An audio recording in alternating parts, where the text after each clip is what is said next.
and Suriname and Brazil and all these other places, but you didn't have them here. Weren't they the same people, right? The same people, the same circumstances and situation. Why wasn't there resistance? And of course the answer was there was a lot of resistance, but that information was suppressed. And as you know, even though the North won the war, but the South, the Confederacy, won the war on the narrative. Because as you know, the Daughters of the Confederate, they put forth a program that this is what we're going to talk about, right, when it comes to education. This became the pattern for the entire country, not just the South, but the entire country. Now they're trying to put back in place the Confederate narrative, and they're already making laws and punishing people with prison sentences and fines who do not comply. So that we still have to fight the fight on every level. But on the Maroon level, when we talk about enslavement, the Underground Railroad, wonderful things, the major rebellions in that term, then Marvisi, then Prosser, but why do we never hear about the Maroon communities? And that's because the Maroon communities in the United States were some of the most successful communities. You don't hear about it because a lot of it happened during the 18th century, before the United States was actually formed as a country. And it happened under the rulership or the colonial powers that were running in the United States, in the western part of the United States, France and Spain. We don't have any records of the Maroon activity that was carried on under France and Spain in the Louisiana Territory. And I have to tell you that even since I wrote this book or published this book, I finished writing it in 1985. Since it was published in 2016, I have learned even more about the Maroon activities and the extent of the Maroon activities here in the United States. For example, when the African American Museum opened in 2016, there was a special section on slavery and slavery in Louisiana. Now, and I wrote this down because I took it down verbatim. In this special exhibit, it said, the Maroons control vital parts of the Louisiana Territory. Vital parts of the Louisiana Territory. Now, my book is set in 1853, so it's set in Louisiana State, small state. We're talking about the Louisiana Territory, which was a territory that took up over almost half of the United States. So what they were saying in the exhibit is that the Maroons control vital parts of a territory that included almost half of the United States. And when they say vital centers, I'm thinking of trade areas where there were urban centers or large towns where there were trading. These are the Maroons you never even hear about. Also, I have something I wanted to pass out. This actually comes from Herb Africa's book, the 400, remember, slave rebellions that he talked about? Because when I talked about, we talked about Nat Turner, I was teaching at Howard, and my students used to say, well, other than Nat Turner, who did any fighting? And I would show them just this that I did on my research in Louisiana. And I was going to pass it around so you can look at it. And when they saw this, it was like, wow. Well, they never told us about this.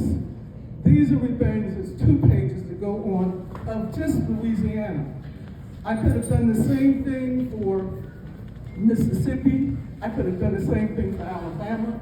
I could have done the same for South Carolina or Florida, especially Florida, and showing you the numbers of rebellions and also the Maroon camps that existed. Right?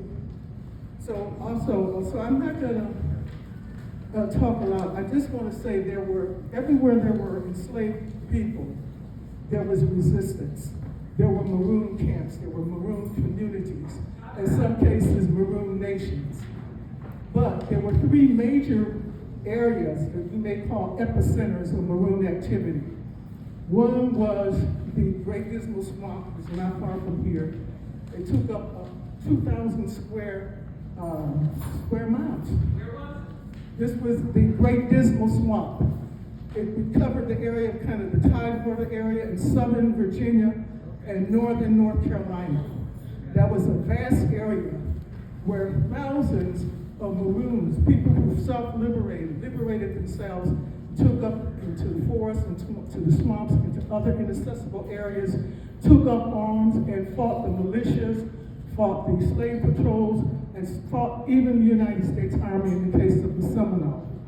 So you had the Dismal Swamp. In the Dismal Swamp, there was something going on there because the patrollers and the militias and the armies could not get through there.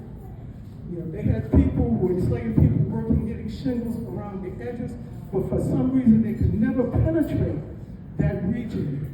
And so by the end of the Civil War, you had something like between 20 and 30,000 Maroons coming out of the Dismal Swamp. That was one area. The other major area was South Carolina, where you had the Bella people fleeing into Florida. This is during the 17th, 18th century.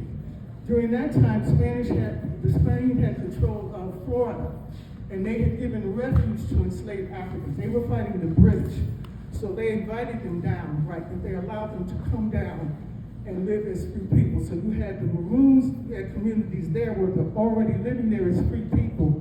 And then later, around the end of the 18th century, you had the Creek, a branch of the Creek Indians that they called the Southern Creeks, who came into Florida, and together they formed the Seminole Nation or the Seminole Confederation.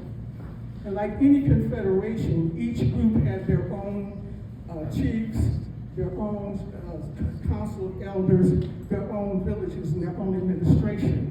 But where they were really beneficial to one another, kind of a symbiotic relationship, was when it came to warfare. And in the case of the Seminoles, you had 3 major wars with the United States Army. That's why they don't tell you about the Seminoles, the success of the Seminoles. Because even when Andrew Jackson initiated the Indian removal program, this is what started the Second Seminole Wars. The black Seminoles refused to go, and the native indigenous Seminoles refused to go. They stayed with them. They end up going into Mexico, and it's not until after the Civil War that they come back. But they fought 7 years from about 1835 to 1842 against the United States Army. And they were never able to break them down. Like I said, they were in Mexico, they came back. Of course, when they came back, they started fighting the natives. They became the Buffalo Soldiers. But many of the black Seminoles still have meetings every year in Brackensville, Texas, right? They still meet, they still have family reunions. So that's another, again, part of the history we don't know much about. But the other region was not just the Louisiana Territory, but the state of Louisiana, where you had a lot of people coming in from Haiti, refugees from the Haitian Revolution, those who had been transported from Haiti. And with that, there was a lot of the metaphysical system of West Africa, which was called voodoo, was brought into Louisiana. You had priests, voodoo priests, and voodoo queens, Marie Laveau, Madame Salope, Madame Sididi, very, very, very powerful people, Dr. John. And I'm telling you, these people ran New Orleans. They ran New Orleans and a lot of the other parishes where they were. People were afraid of them. And they were talking about how these Maroons, they called them brigands in Louisiana, they would go after them, the militias and patrols would go after them, and they would just disappear, right? They couldn't even find them. And this, again, is not something that I've just put into the novel. These were things that were coming out in their newspapers. The New Orleans Picayune and other newspapers where they were talking about Brock Poupée, talking about Marie Laveau and other voodoo masters. So in my book, I'm looking at the role of voodoo, not the connotative misinformation that we get, conflating it with sorcery. We're talking about voodoo as a tool for liberation and the means in which they were able to liberate themselves by using some of these metaphysical practices or sciences that they call magic, all right, and gaining their way to freedom. So like we say when we talk about historical novels, the events didn't happen, but the story is true. And the reason why I chose to use this particular form is because when you engage a person using aesthetic devices, a novel, a play, music, art, you're engaging them on multiple levels. You're engaging them spiritually, psychologically, intellectually, and emotionally. Also, you're presenting a holistic picture of what life was like. So you know about their philosophy of life. You know about their social relations. You know about their belief systems. You know about their customs. You know about the relationships they had with their family. You know about the political system. You see all of it. Whereas you do not see this necessarily in an expository history. You don't get that part. So I'm trying to present a whole picture of what Maroon society was like, but also it also takes place on the plantations and the small farms. So that here, I'm not just talking about Maroons who were just those who fled and self-liberated.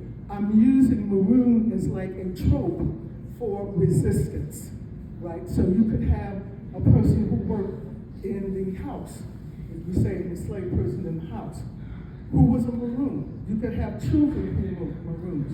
You could have people who worked in the field who were Maroons, all right? So it depended on, again, the spirit of the person. That's how I'm using Maroon all the way through the novel. But of course, these 5 or 6 chapters, it does center around the main character who grew up in a Maroon camp and then was recaptured, and then he goes and finds his way out. But I'm going to read just a few parts to the novel, a couple of parts of it. I'm going to sit down for that. And the first part is from a character. He's a minor character, but he's a character that works in the house. And of course, we know the wonderful allegory that Malcolm made about the house slave and the field slave. But the perception, and there is a perception that the house slaves had it better, not necessarily. In most cases, you're dealing with the evil whims of these people every day, and they're very close to you. So it was far more difficult for you to be yourself at any time when you were close to the house, depending on, again, the nature of the person who owned you. And this is what this particular person, this particular character is thinking about, because he